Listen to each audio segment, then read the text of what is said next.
Faure Gnassingbé va passer de la présidence de la République à la présidence du Conseil des ministres, avec tous les pouvoirs du président de la République qui sont transférés maintenant au président du Conseil des ministres.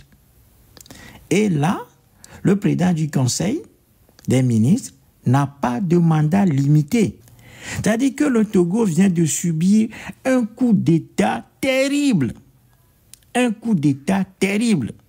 Aujourd'hui, ce qui se passe, c'est que Faure Gnassingbé, par cette nouvelle modification de la Constitution du Togo, est devenu définitivement un président à vie.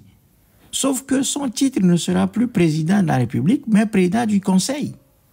Et le président de la République sera un imbécile, un buveur de tchakbalou ou un buveur de sorabi qui bave toute la journée, qui dort sur son fauteuil de président de la République et dont le rôle sera limité à acclamer et à lire des motions de soutien au président du Conseil, qui sera Faure Gnassingbé, qui ne va pas bouger de son palais.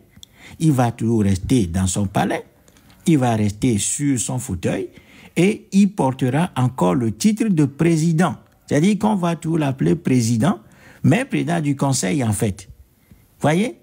C'est-à-dire que ces gens-là, ils ont réussi un tour de force extraordinaire. C'est un tour de force extraordinaire que le RPT a réussi à faire.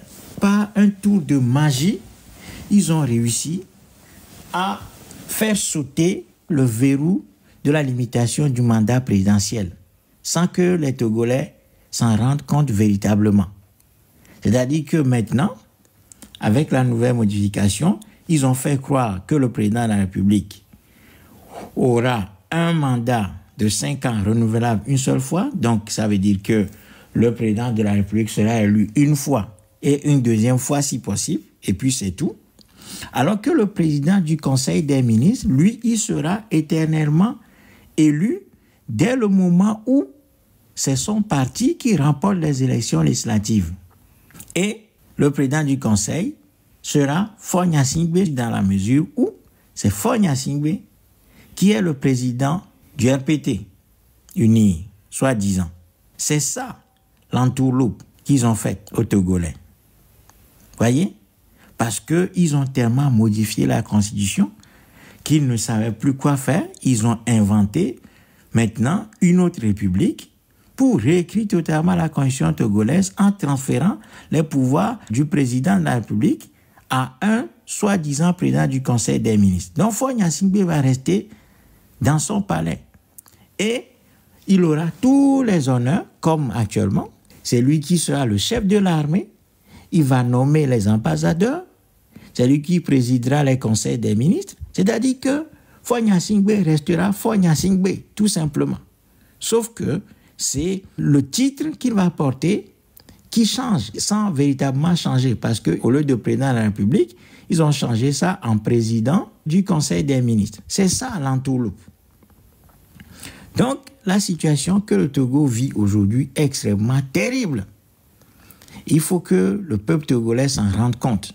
Nous sommes définitivement passés dans la République de Faure Gnassingbé à vie. Faure Gnassingbé est devenu président à vie maintenant au Togo. Voyez, c'est ça la réalité. Donc, face à ça, il ne faut pas que les Togolais soient dans une logique de faiblesse ou du je m'en foutisme ou de bon, c'est pas mon problème, le PT n'a qu'à faire ce qu'il veut. Bon, c'est la faute à l'opposition puisque c'est ça la chanson. Hein, c'est la faute à l'opposition, c'est la faute à l'opposition. Donc maintenant, nous sommes dans la République de Faure Gnassingbé. Donc nous sommes dans Gnassingbé Korpé. Nous sommes dans Gnassingbé Korpé maintenant. Clairement. Et c'est écrit, c'est gravé dans les textes. C'est gravé dans les textes.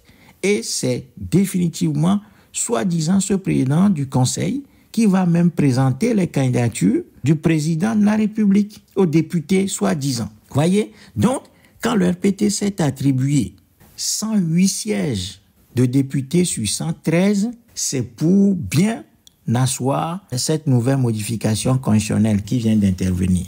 Donc, nous avons de gros problèmes. Le Togo a de gros problèmes et les pires difficultés sont devant nous. Ce qui se passe au Togo relève d'une dramaturgie. C'est un drame, ce que le Togo est en train de vivre. Malheureusement, les Togolais même ne comprennent pas le sens de ce que nous sommes en train de vivre. Ou bien les gens ont tellement bien compris que, voyant l'immensité de la chose, ils se sont dit, bon, ça ne sert à rien de se mobiliser pour affronter ces situations. Donc, je pense que ce que nous sommes en train de vivre là au Togo est gravissime.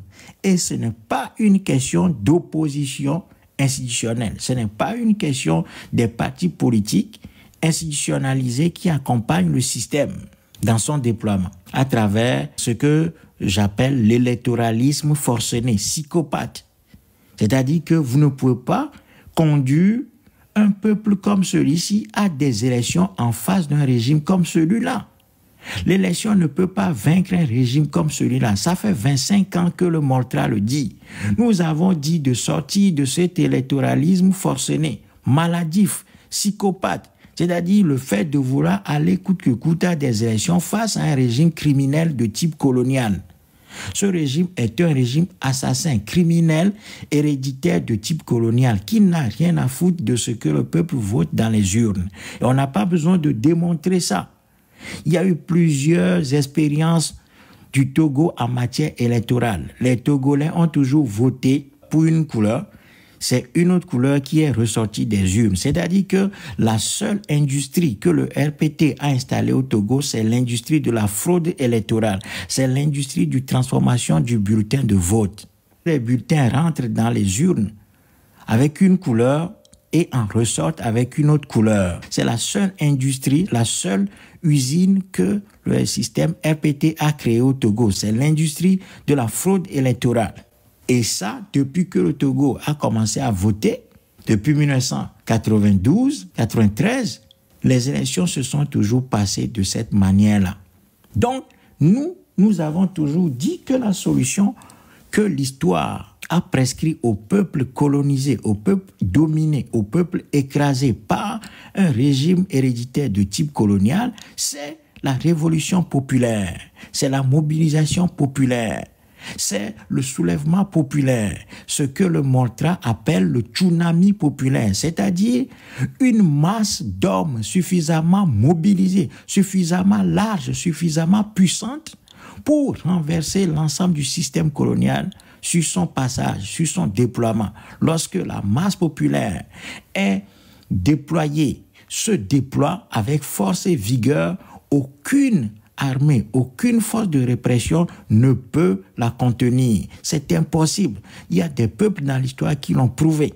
C'est ce travail de mobilisation, d'organisation patriotique, d'organisation révolutionnaire que nous devons faire définitivement. Et tous les patriotes togolais qui m'entendent, qui m'écoutent, qui ont vu nos vidéos depuis des années, nous les invitons incessamment à nous rejoindre les rangs du Moltra pour que nous puissions véritablement nous engager dans la construction de ce puissant mouvement populaire qui doit absolument prendre la relève du combat.